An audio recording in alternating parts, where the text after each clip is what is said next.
আপুনি জানেনে এই সম্পূৰ্ণ ব্ৰহ্মাণ্ডত সকলোবোৰ বস্তু আগৰ পৰাই নিৰ্ধাৰণ কৰা আছে। যিবোৰ আপোনাৰ জীৱনত সংঘটিত হৈ আছে সেই সকলোবোৰ এটা গভীৰ পৰিকল্পনাৰ অংশ হয়। আজিৰ এই মেছেজটো বহুত গুৰুত্বপূৰ্ণ হয়, কাৰণ এইটো আপোনাৰ জীৱনৰ আহি থকা দিনবোৰৰ বিষয়ে কোৱা হ'ব। সেই সময় যিয়ে আপোনাৰ ভাগ্য সলনি কৰি দিব।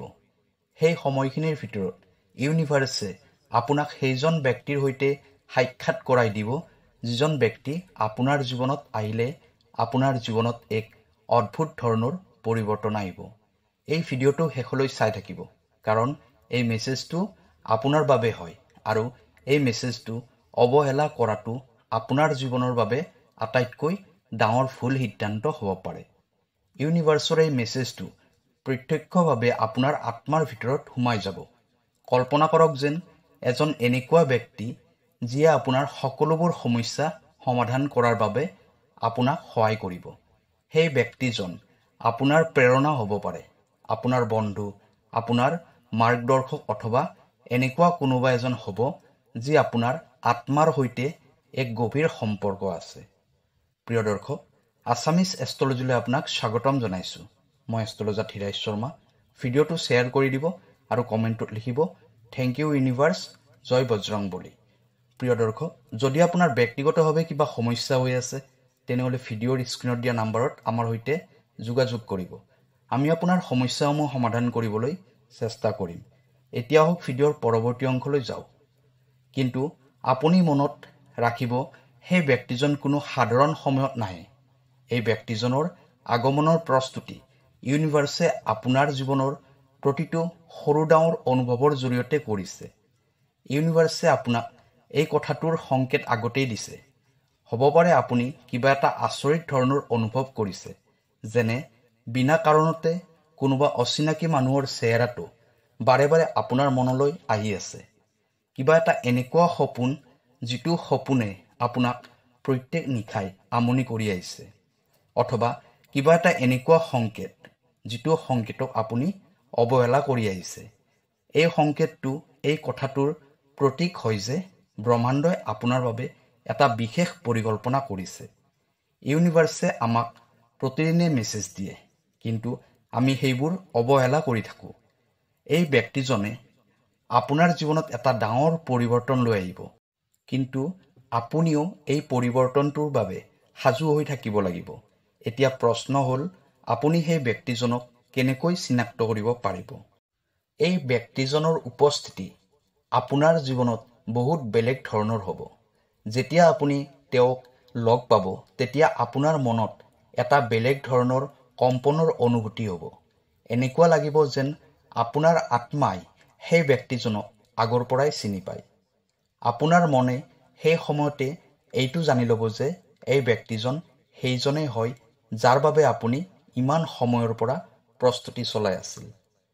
এইটো কোনোবা প্ৰেমী হ'ব পাৰে, কোনোবা বন্ধু অথবা কোনোবা গুৰু, অথবা কোনোবা অচিনাকি ব্যক্তি যিয়ে হঠাতে আপোনাৰ জীৱনলৈ আহি আপোনাৰ সকলোবোৰ পৰিৱৰ্তন কৰি দিব।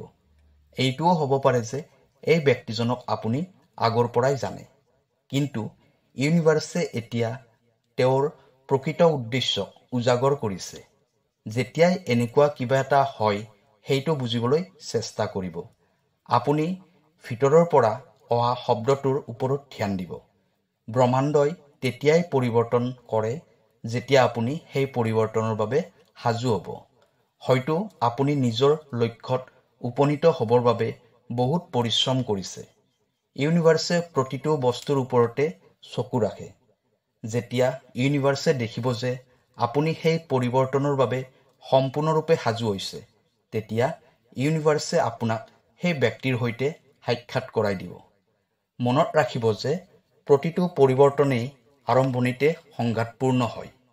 এই ব্যক্তিজনে হয়তো আপোনাৰ চিন্তাধাৰাক প্ৰত্যাহ্বান জনাব, আপোনাৰ বিশ্বাসক কঁপাই দিব, কিন্তু এই সকলোবোৰ এই কাৰণেই হ'ব যাতে আপুনি আপোনাৰ জীৱনৰ সেই উচ্চ শিখৰত গৈ পাব পাৰে যাৰ বাবে আপোনাৰ জন্ম হৈছে।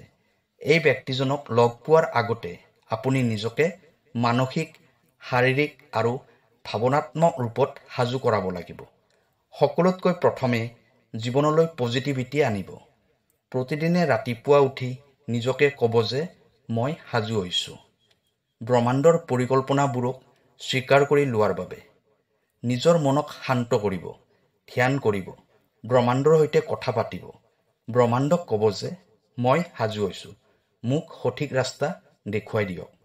মোক সেই ব্যক্তিৰ সৈতে সাক্ষাৎ কৰাই দিয়ক যিয়ে মোৰ ভাগ্য পৰিৱৰ্তন কৰি দিব। আপুনি দেখিব যে যেতিয়াই আপুনি ব্ৰহ্মাণ্ডৰ ওচৰত এই প্ৰাৰ্থনা কৰিব, সকলোবোৰ বস্তুৱে নিজে নিজেই আপোনাৰ পক্ষত আহি যাব। যেতিয়া সেই ব্যক্তিজন আপোনাৰ জীৱনলৈ আহিব, তেতিয়া আপুনি সেইটো স্বীকাৰ কৰি ল'ব। তেওঁৰ পৰা শিকিব, তেওঁক বুজিবলৈ চেষ্টা কৰিব।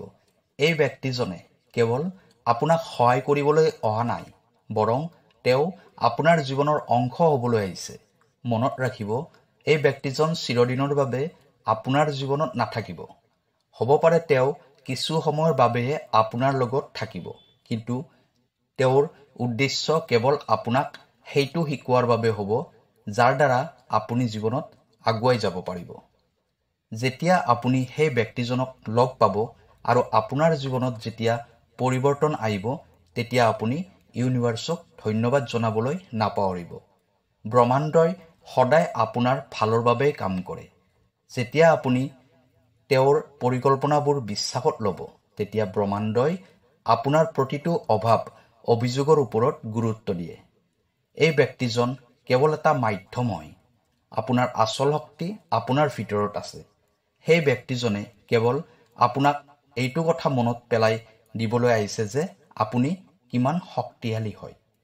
তেওঁ আপোনাৰ প্ৰেৰণা হ'ব, কিন্তু আপোনাৰ পৰিশ্ৰম আৰু আপোনাৰ বিশ্বাসে আপোনাক আপোনাৰ লক্ষ্যত উপনীত কৰাব।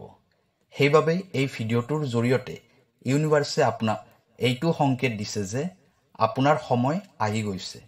সেই ব্যক্তিজন আপোনাৰ জীৱনলৈ আহিব বিচাৰিছে, তাৰ বাবে আপুনি সাজু হৈ থাকক। তেওঁৰ উপস্থিতি স্বীকাৰ কৰি ল'ব আৰু তেওঁৰ পৰা শিকিব। ইউনিভাৰ্ছৰ এই বিশেষ মেছেজটো শুনাৰ পিছত আপুনি চাগে এতিয়া ভাবি আছে যে এই সকলোবোৰ কেৱল আপোনাৰ লগতে কিয় হৈ আছে। কিন্তু সত্য কথাটো হ'ল এইটোৱে যে ইউনিভাৰ্ছে তেওঁৰ গুপ্ত ৰহস্যবোৰৰ ক্ষেত্ৰত কেৱল সেইসকল ব্যক্তিকহে অংশীদাৰ বনায় যিয়ে তেওঁৰ সংকেতবোৰক বুজি পায় আৰু সেইটো স্বীকাৰ কৰি লোৱাৰ বাবে সাজু হয়। এই ব্যক্তিজন কেৱল এজন মানুহ নহয়, এই ব্যক্তিজন এটা এনেকুৱা মাধ্যম হয় যাৰ জৰিয়তে ব্ৰহ্মাণ্ডই আপোনাক আগুৱাই যাবলৈ ৰাস্তা দেখুৱাই দিব বিচাৰিছে। ব্ৰহ্মাণ্ডই আপোনাক সঠিক ৰাস্তাৰে আপোনাক লৈ গৈ আছে। কেৱল আপুনি ভালদৰে সাজু হ'ব লাগিব, নিজৰ ওপৰত বিশ্বাস ৰাখিব লাগিব। প্ৰিয় দৰ্শক, ভিডিঅ'টো কেনেকুৱা লাগিলে জনাব। কাইলৈ আকৌ লগ পাম অন্য এটা ভিডিঅ'ত। ধন্যবাদ।